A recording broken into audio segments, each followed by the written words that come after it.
Olá a todas e a todos, sejam muito bem-vindos. Aqui quem fala é o professor Gustavo, né? E hoje nós vamos ter uma aula sobre campo elétrico. Então, só para relembrar, na última aula eu falei com vocês sobre força eletrostática, né? Sobre a lei de Coulomb.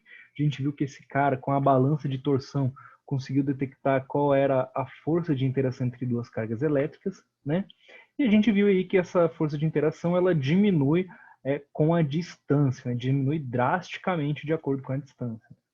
Hoje nós vamos falar sobre o campo elétrico. Quem é esse cara, né? O que come, como vive, né? O campo elétrico. Pessoas, o campo elétrico ele é o responsável, tá? Por causar, por levar, por transportar a interação, ou seja, a força entre duas cargas elétricas, tá? Então ele é o cara que é responsável por comunicar, causar a comunicação entre essas duas cargas elétricas. Cada carga elétrica vai gerar um campo elétrico à sua volta, e aí esses dois campos elétricos vão interagir entre si, e aí eu vou ter a interação entre as duas cargas elétricas, tá? E aí, como é que eu faço para calcular esse campo elétrico que uma carga elétrica gera? É, se, eu, se eu pegar e colocar uma carga elétrica de teste, de prova, numa região do espaço, né, perto de uma outra carga elétrica, essa carga teste ela vai sentir uma força. E aí, para calcular o campo elétrico, é só eu fazer essa força e dividir pela carga teste. Repare que aqui, é, tanto a força como a carga teste, elas, elas são independentes, né, da carga que gera o campo elétrico. Né? Não preciso necessariamente saber o valor dessa carga elétrica. Ainda, né, mais para frente a gente vai ver que tem como saber. É, o campo elétrico aqui ele vai ser medido em newtons por coulomb, tá? Essa é a medida de campo elétrico, unidade de medida de campo elétrico. Tudo bem? É, uma carga positiva vai gerar um campo elétrico na sua volta com linhas de força divergentes, ó, tá? E um campo elétrico gerado por uma carga negativa vai ter linhas de força divergentes que vão apontar, ó, como se estivessem entrando na carga elétrica. Com isso, essa é uma maneira de representar o campo elétrico, tá? A gente consegue identificar como é que fica a interação entre duas cargas elétricas. Por exemplo, uma carga positiva e negativa, as linhas positivas saem da carga positiva e entram na carga negativa. Eu vou ter isso aqui. E se eu tenho duas cargas iguais, né, eu vou ter uma força de repulsão e aí as linhas de forças vão ser representadas dessa maneira como está nessa imagem aqui abaixo, tá? E aqui em cima, lógico, uma carga positiva e uma negativa, segundo o princípio de Dufay, né, o princípio da eletrostática lá que eu já ensinei para vocês há muito tempo. Cargas de sinais opostos, eu vou ter uma atração, né? As linhas vão se fechar aqui, ó. Tá tudo fechadinho, bonitinho, eu vou ter atração, ok? Uma coisa muito importante aqui é que nem sempre o sentido da força, a força vai apontar para o mesmo sentido do campo, tá?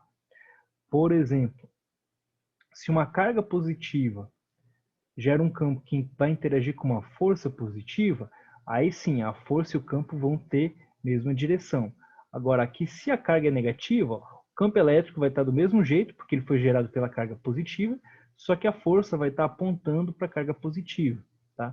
E o contrário aqui também vale, né? A carga negativa, se é positivo, o campo vai estar para dentro e a força vai estar apontando também para a carga negativa. Né? Agora, se as duas cargas são negativas, eu vou ter repulsão. E aí eu vou ter a força de repulsão tentando afastar, só que o campo ainda vai estar apontando para dentro dessa força, beleza?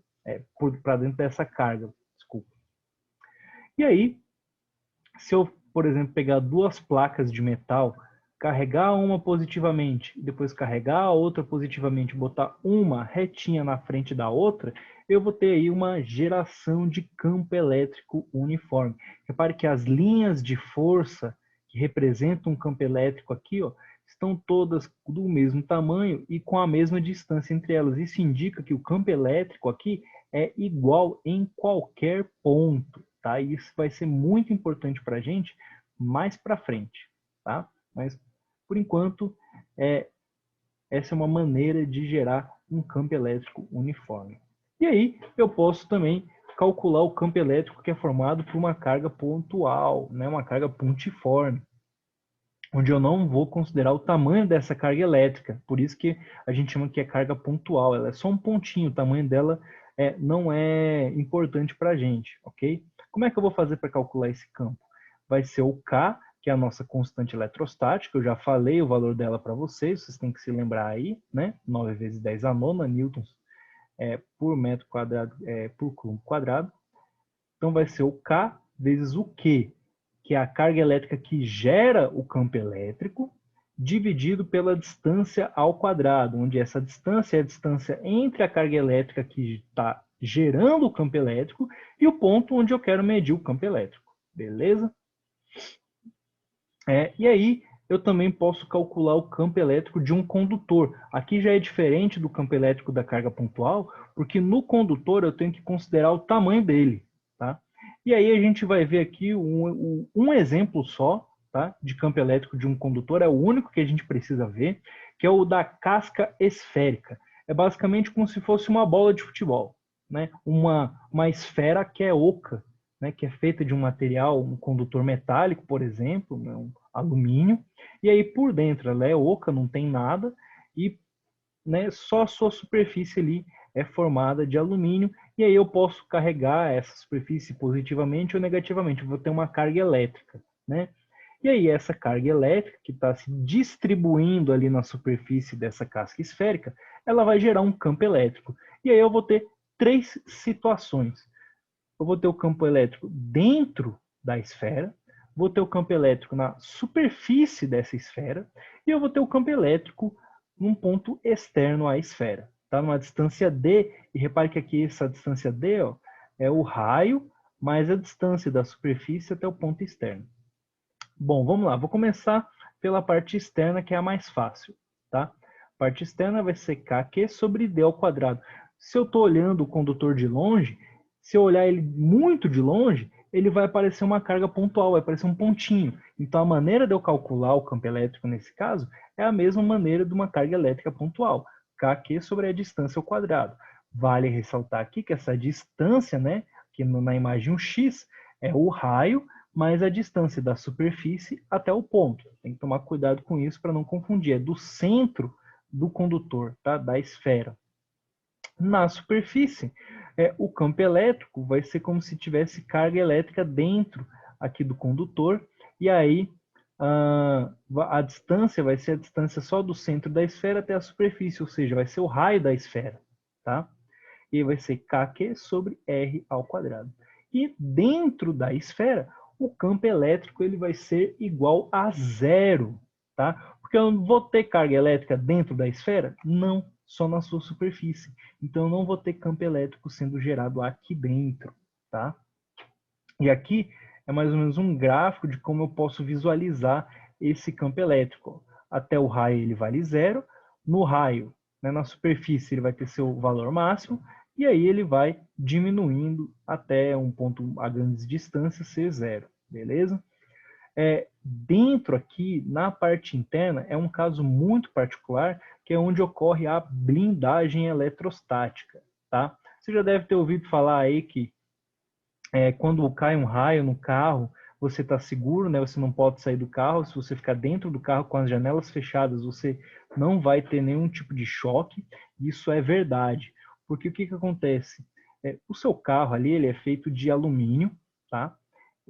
Né, só carros muito antigos mesmo, da década de 70, 60 ali, que eram feitos de ferro. A partir da década de 85 ali, nos anos 90, já são carros de alumínio. Eles vão atuar como condutores elétricos, da mesma maneira que o condutor esférico, tá? O campo elétrico aqui dentro deles vai ser zero, ou seja, o raio, as cargas elétricas devidas ao raio, não vão se espalhar por dentro do condutor, só por fora dele. Né? E aí depois, com o tempo, elas vão sendo dissipadas pela superfície terrestre, e aí você não tem nenhum risco. Né? Essa outra blindagem eletrostática que é mostrada aqui é uma chamada gaiola de Faraday, né? Que também é um condutor metálico, que o cara fez uma armadura ali de alumínio ou de algum outro material metálico, condutor, e aí dentro, né, ficou dentro dessa armadura, né? E aí, como dentro o campo elétrico é zero, ele não está sofrendo choque, nenhum outro tipo de efeito, tá? Dentro do elevador, você já deve ter ouvido falar que não é possível você, por exemplo, escutar um rádio ou conversar no celular, né? Isso porque a comunicação de telefone, né, ela se dá por meio de campos elétricos também, né? As ondas eletromagnéticas, elas são ondas formadas por campos eletromagnéticos, ou seja, campos magnéticos e campos elétricos. E aí também eu vou ter blindagem eletrostática, porque o elevador é uma caixa de metal, né? Uma caixa de alumínio. E aí você também vai ter blindagem eletrostática. Os aviões também fornecem essa blindagem eletrostática, tá? Se cair um raio no avião durante a viagem, as pessoas não vão morrer, não. Não vai ser afetado o avião, não, tá? Inclusive, é muito comum cair raio nos aviões, principalmente quando eles viajam, sobrevoam regiões nebulosas ou passam dentro de nuvem. É muito comum cair raio sobre os aviões, tá? Mas eles possuem uma blindagem eletrostática bem parecida com a do carro. E aí não afetam ninguém que está lá dentro, né? Ainda bem, senão ninguém ia conseguir viajar aí quando o céu está nublado. Beleza? Então, pessoas, por hoje é só. Uma aula bem rápida aí. Espero que vocês tenham entendido e fiquem bem e até a próxima.